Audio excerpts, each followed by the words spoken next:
hari ini dengan kubah bertajuk Perumpamaan tentang Pohon Ara dan Kristus Ansanghong. Marilah meneliti masa ramalan kedatangan Kristus Ansanghong menurut Alkitab. Mari kita mula dengan melihat buku Matius bab 24. Bab 24 ayat 32. Tariklah pelajaran dari perumpamaan tentang pohon ara. Apabila ranting-rantingnya melembut dan mulai bertunas, kamu tahu bahwa musim panas sudah dekat. Demikian juga, jika kamu melihat semuanya ini, ketahuilah bahwa waktunya sudah dekat, sudah di ambang pintu. Babak ini, di dalam buku Matius bab 24, mengandungi makna yang penting.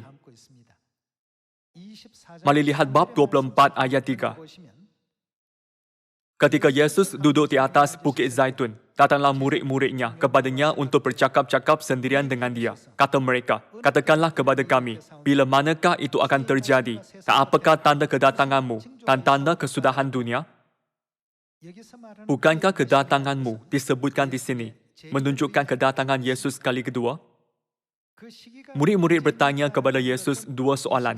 Bila manakah itu akan terjadi? Dan apakah tanda kedatanganmu dan tanda kesudahan dunia? Sebagai tindak balas kepada soalan ini, bilakah engkau akan kembali? Yesus menjelaskan perumpamaan tentang pokok ara.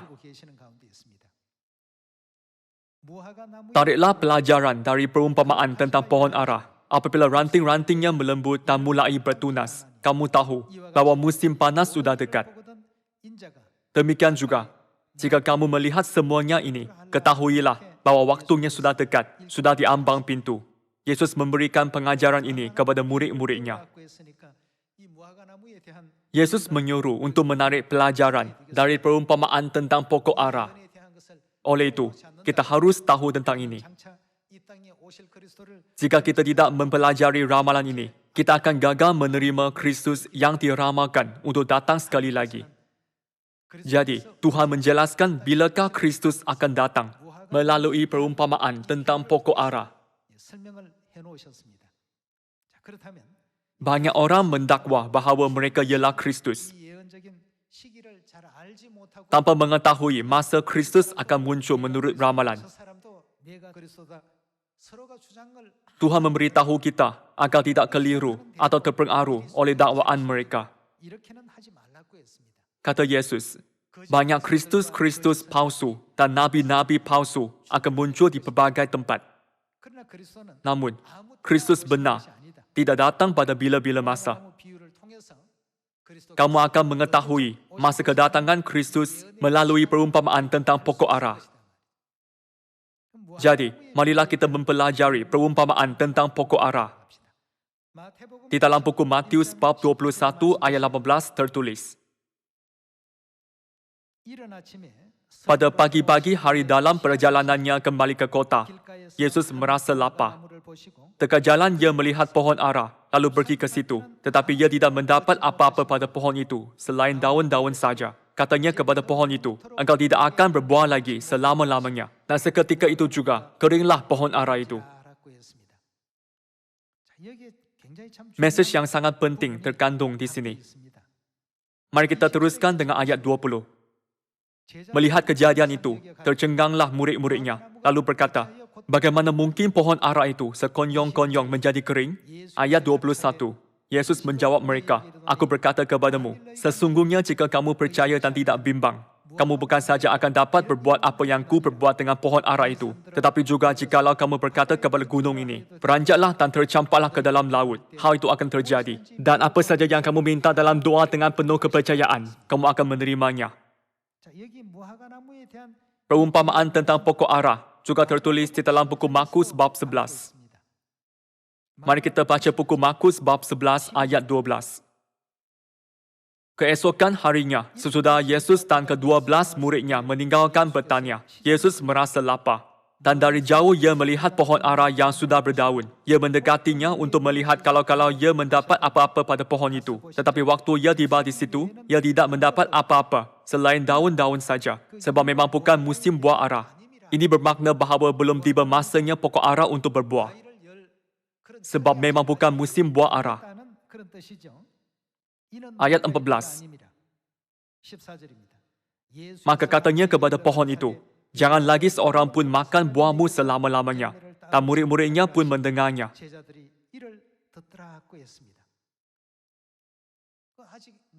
Yesus berjalan mendekati pokok ara, walaupun ia bukan musim buah ara.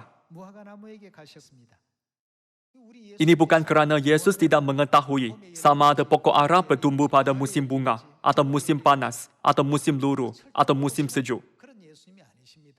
Tetapi, apabila dia tidak mendapat apa-apa buah pada pokok itu, apakah katanya kepada pokok itu? Engkau tidak akan berbuah lagi selama-lamanya. Dan seketika itu juga keringlah pohon ara itu. Kalian semua, adakah Yesus mengutuk pokok ara kerana dia berasa kecewa bahawa dia tidak mendapat buah ara? Kita dapat memahami bahawa apa yang dia lakukan adalah ramalan berkaitan dengan perumpamaan pokok ara.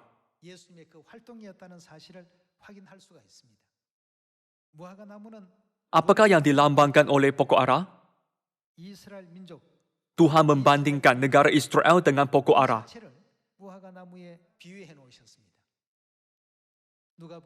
Di dalam buku Lukas bab 13 juga, Yesus berkata, sudah 3 tahun aku datang mencari buah pada pohon ara ini, dan aku tidak menemukannya. Selepas Yesus Kristus telah dibaptis, dia memberitakan Injil Perjanjian Baru kepada orang Israel selama 3 tahun. Namun, mereka tidak menerimanya dan akhirnya menyalibkan Yesus. Yesus beramal tentang ini, berkata, sudah 3 tahun aku datang mencari buah pada pohon ara ini dan aku tidak menemukannya. Nabi Yeremia juga meramalkan bahawa buah ara melambangkan orang Israel dan pokok ara, negara Israel. Mari kita lihat buku Yeremia bab 24 ayat 3. Lalu berfirmanlah Tuhan kepadaku, apakah yang kau lihat, hai Yeremia? Maka jawabku, buah ara yang baik itu sangat baik, dan buah ara yang jelek, yang tak dapat dimakan karena jeleknya. Kemudian datanglah firman Tuhan kepadaku, bunyinya. Beginilah firman Tuhan, Tuhan Israel, sama seperti buah ara yang baik ini, demikianlah aku akan memperhatikan untuk kebaikannya orang-orang Yehuda, yang ku bawa dari tempat ini ke dalam pembuangan, ke negeri orang-orang Kasdim.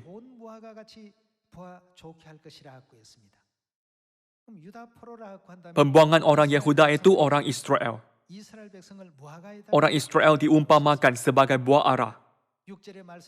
Ayat 6. Maka aku akan mengarahkan mataku kepada mereka untuk kebaikan mereka, dan aku akan membawa mereka kembali ke negeri ini. Aku akan membangun mereka, bukan meruntuhkannya. Aku akan menanam, bukan mencabutnya. Aku akan memberi mereka suatu hati untuk mengenal aku, yaitu bahwa akulah Tuhan. Mereka akan menjadi umatku, dan aku ini akan menjadi Tuhan mereka, sebab mereka akan bertobat kepadaku dengan segenap hatinya. Tetapi seperti buah ara yang jelek itu, yang tak dapat dimakan karena jeleknya, sungguh beginilah firman Tuhan. Demikianlah aku akan memperlakukan Zedekiah Raja Yehuda, beserta para pemukanya, dan sisa-sisa penduduk Yerusalem yang masih tinggal di negeri ini, dan orang-orang yang menetap di negeri Mesir. Di sini, buah ara melambangkan orang Israel, tidak kira mereka miskin atau baik. Bukankah pelajaran yang sama tertulis di dalam buku Lukas bab 13? Buku Lukas bab 13 ayat 6. Lalu Yesus mengatakan perumpamaan ini. Seorang mempunyai pohon ara yang tumbuh di kebun anggurnya, dan dia datang untuk mencari buah pada pohon itu, tetapi ia tidak menemukannya. Lalu ia berkata kepada pengurus kebun anggur itu, Yesus dibaptis pada umur 30 tahun, mengisytiharkan kerajaan syurga, dan bersaksi tentang Injil kerajaan selama 3 tahun pelayanannya. Sudah 3 tahun aku datang mencari buah pada pohon ara ini, dan aku tidak menemukannya. Tebanglah pohon ini. Untuk apa ia hidup di tanah ini dengan percuma?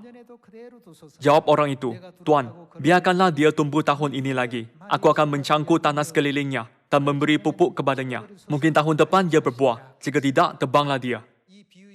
Dalam perumpamaan ini juga, orang Israel diumpamakan sebagai buah ara. Orang Israel tidak menerima Injil, walaupun Yesus menginjilkannya selama 3 tahun. Yesus mengumpamakan mereka sebagai pokok ara yang tidak berbuah. Dan di dalam Matius bab 21 dan Markus bab 11 tertulis bahawa Yesus mencari buah pada pokok ara, tetapi tidak mendapatinya, kerana ia bukan musim buah ara. Sudah pasti, memandangkan ia bukan musim buah ara adalah perkara biasa bahawa dia tidak mendapat sebiji pun. Oleh itu, di dalam buku Matius bab 21, Yesus mengutuk pokok ara di tepi jalan dan pokok ara itu layu. Adalah untuk menunjukkan apa yang akan berlaku kepada Israel yang diumpamakan sebagai pokok ara. Mari kita lihat buku Lukas bab 21, ayat 20. Apabila kamu melihat Yerusalem dikepung oleh tentera-tentera, ketahuilah bahawa keruntuhannya sudah dekat.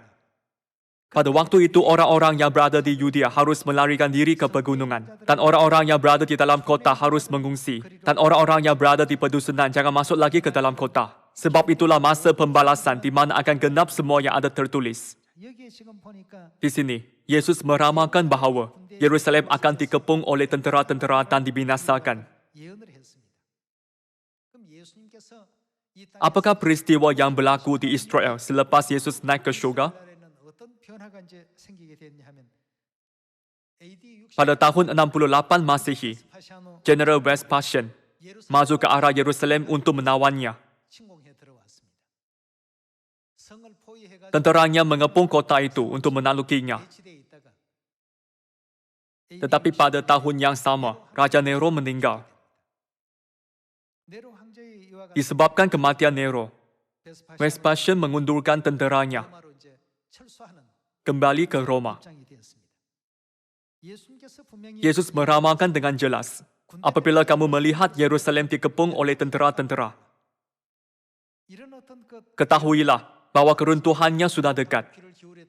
Orang yang memberikan perhatian terhadap ramalan ini meninggalkan Yerusalem apabila General Vespasian mengundurkan tenteranya. Mereka keluar dari kota itu dan melarikan diri ke suatu tempat bernama Pela. Namun, orang Israel yang masih tertinggal di kota itu salah angka bahawa tentera Roma berasa takut kerana keberanian tentera mereka dan mengundurkan diri kembali ke Roma.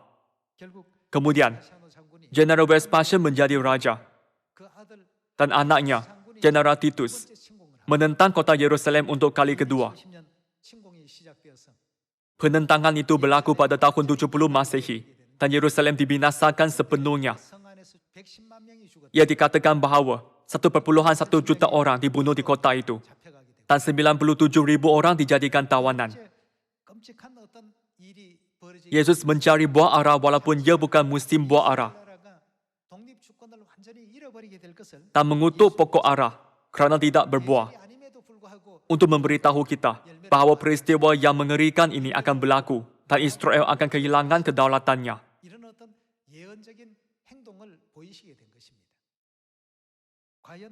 Seperti yang diramalkan Yesus, penentangan kali kedua dilaksanakan oleh General Titus pada tahun 70 Masehi. Yerusalem ditawan sepenuhnya.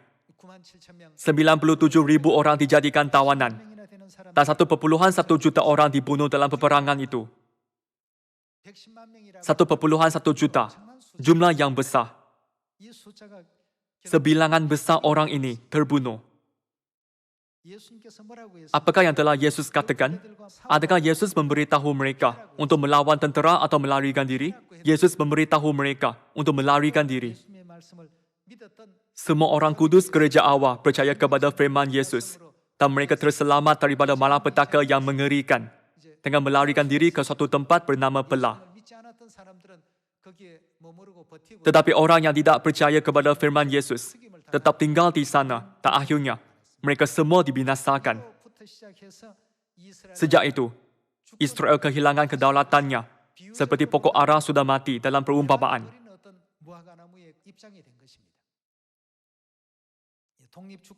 Orang Israel kehilangan kedaulatannya dan menjadi orang tanpa kewarganegaraan mengembara di seluruh dunia.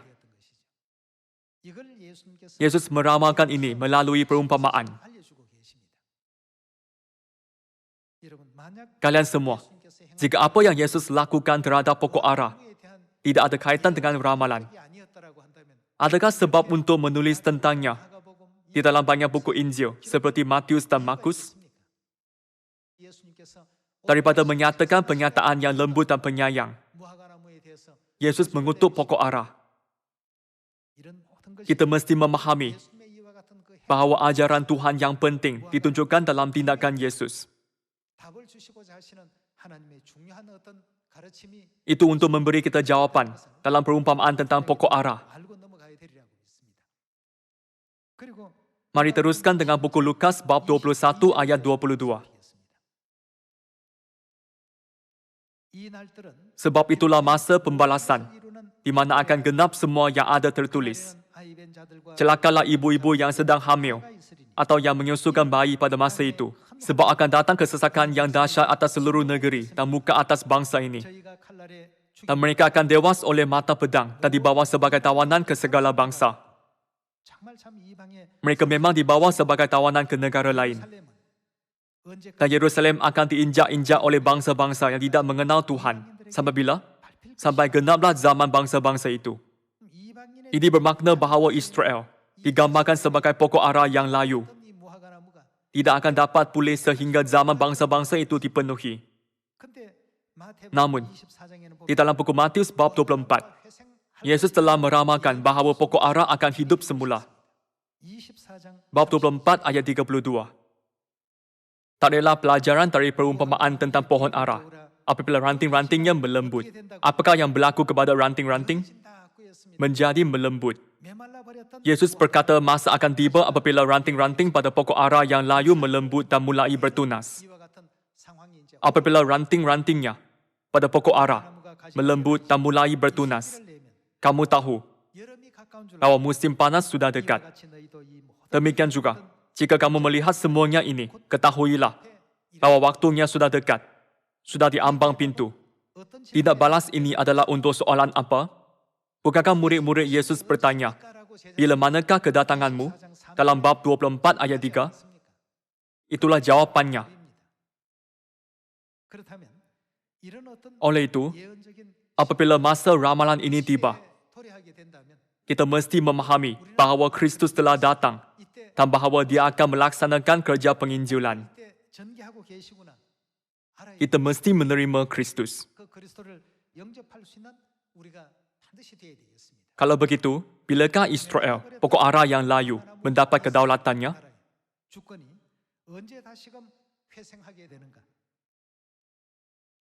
Seperti yang anda ketahui, pada 14 hari bulan Mei 1948, David Ben-Gurion, Perdana Menteri Israel, mengisytiharkan dan menyatakan ke seluruh dunia kemerdekaan negaranya. Dia mengisytiharkan Israel telah dihidupkan semula. Kalian semua, tiada negara pernah kehilangan kedaulatannya, kemudian dibina semula dan dihidupkan semula seperti ini dalam sejarah manusia. Namun, di dalam buku Matius bab 24 ayat 32, Yesus berkata bahawa ranting-ranting pada pokok ara yang layu akan melembut dan mulai bertunas. Yesus telah meramalkan bahawa Ia akan dihidupkan semula. Kedaulatan Israel telah dipulihkan dan kemerdekaannya secara rasmi dikenali di seluruh dunia pada 14 hari bulan Mei 1948. Ia sungguh mengejutkan. Tiada orang yang menyangkanya. Kedaulatan yang telah hilang selama hampir 2000 tahun telah dipulihkan semula dan negara telah dipulihkan semula. Ini ialah suatu peristiwa yang luar biasa yang tidak pernah berlaku. Sejarah ini berlaku terlebih dahulu dengan takdir Tuhan, hanya untuk memenuhi ramalan Alkitab. Itu bukan hasil usaha manusia. Agar kita mengetahui bahawa Israel akan mendapat semula kedaulatannya kira-kira 1900 tahun selepas hilang pada tahun 70 Masehi. Yesus berkata, apabila ranting-rantingnya melembut dan mulai bertunas. Dan jika kamu melihat semuanya ini, Ketahuilah bahwa waktunya sudah dekat, sudah di ambang pintu. Kalau begitu, apakah peristiwa lain yang berkaitan dengan kebenaran dari sudut pandangan rohani yang berlaku pada tahun 1948? Bukankah 1948 tahun Bapa An Sang Hong dibaptis dan mula untuk memenuhi ramalan yang tertinggal tentang takhta Daud? Untuk memenuhi ramalan takhta Daud, dia menginjil selama 3 tahun pada kedatangannya kali pertama. Dan dia muncul buat kali kedua pada tahun 1948 untuk menginjil baki selama 37 tahun. Menurut ramalan Raja Daud, Bapa telah dibaptis pada umur 30 tahun. Dan dia berumur 30 tahun apabila dia dibaptis pada tahun 1948.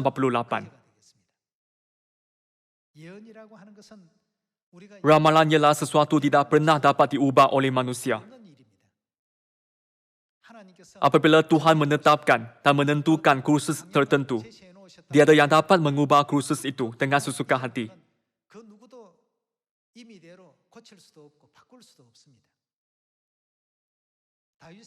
Pada kedatangannya kali pertama, dia mengisytiharkan kebenaran perjanjian baru menurut ramalan Daud.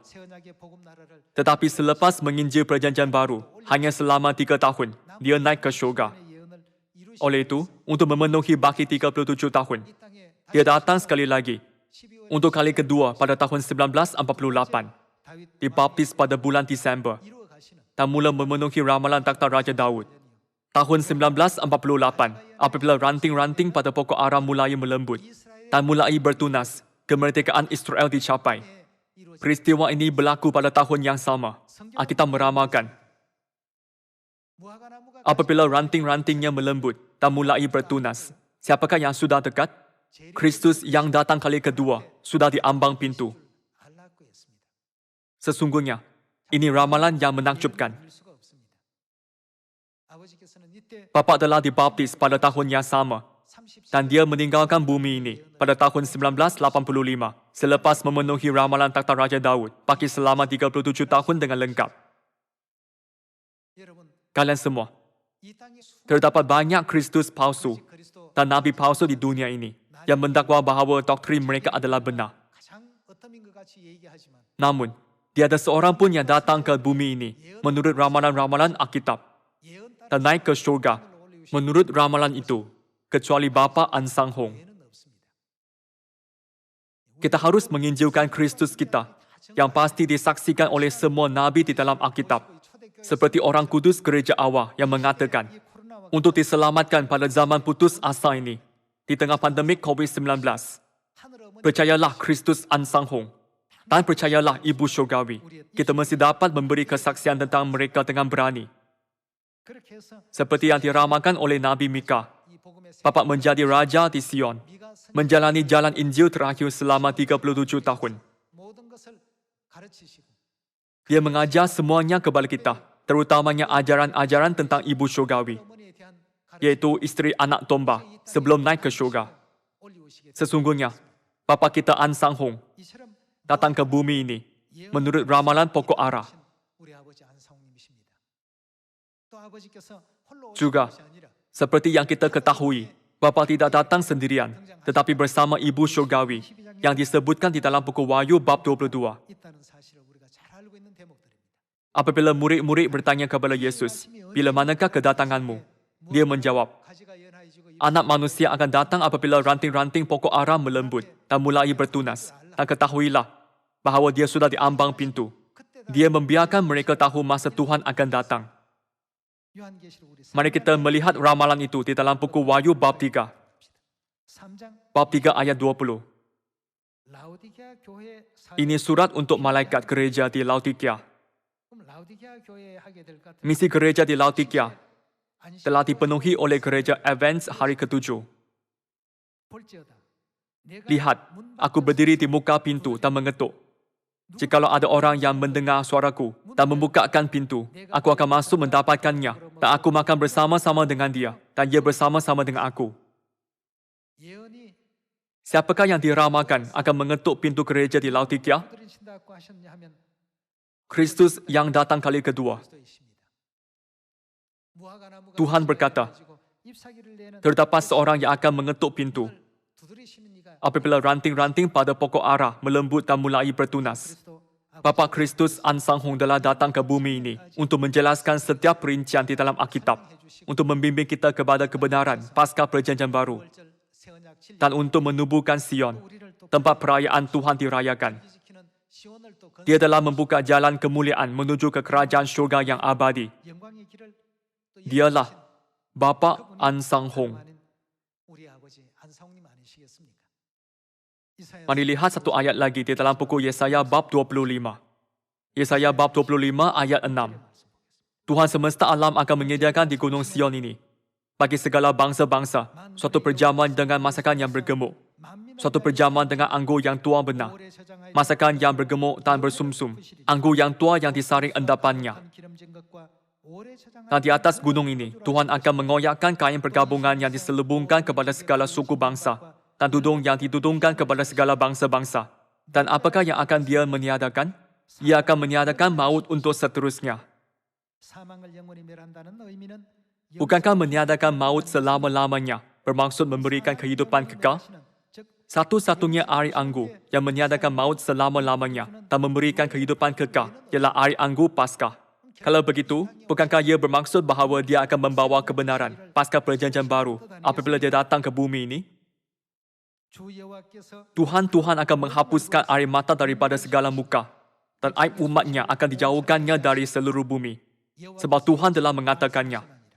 Pada waktu itu, orang akan berkata, sesungguhnya inilah Tuhan kita. Apakah yang kita lakukan? Yang kita nanti-nantikan. Kita menanti-nantikan dia sejak kedatangannya yang pertama. Sehingga bilakah kita harus menanti-nantikan? Bila manakah kedatanganmu?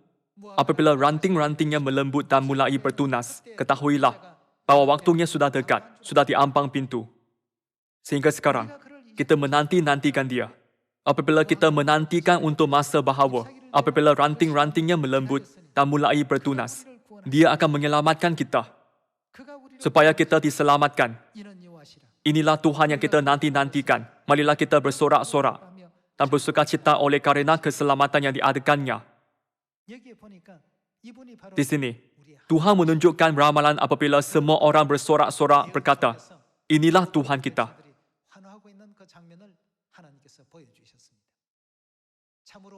Dia datang, mendedahkan kebenaran air anggur Paskah yang tidak terbuka untuk masa yang lama dan meniadakan maut.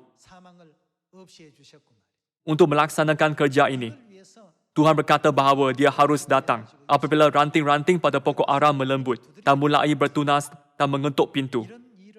Siapakah yang memenuhi semua ini? Bukankah Kristus An Sang Hong memenuhi semuanya seperti yang kita tahu? Bapa Syurgawi Kristus An Sang Hong telah datang ke bumi ini menurut perumpamaan tentang pokok ara, mengisytiharkan kebenaran Perjanjian Baru, memulihkan Sion, kota perayaan, dan membimbing kita kepada Ibu Syurgawi. Marilah kita, semua anak Sion, mengukirkan kebenaran ini di lubuk hati kita dan menyaksikan Bapa dan Ibu dengan berani. Sesetengah mungkin berkata, saya menginjil tetapi orang tidak mendengarnya. Kalian semua, kita tidak bertanggungjawab untuk itu. Peranan kita adalah untuk menginjil sama ada mereka mendengar atau tidak mendengar. Tuhan mempunyai rancangannya. Apabila Tuhan memberitahu kita untuk melakukan sesuatu, kita hanya perlu melakukannya. Kita tidak perlu peduli bagaimana pandangan orang lain terhadap kita dengan tertanya, adakah mereka akan dengar? Memandangkan Tuhan memberitahu kita untuk menginjil, misi kita ialah menginjil. Apabila kita menginjil, Tuhan akan membuat perubahan. Meminta anda menghasilkan banyak buah Roh Kudus yang indah. Saya menamatkan khutbah hari ini. Terima kasih banyak.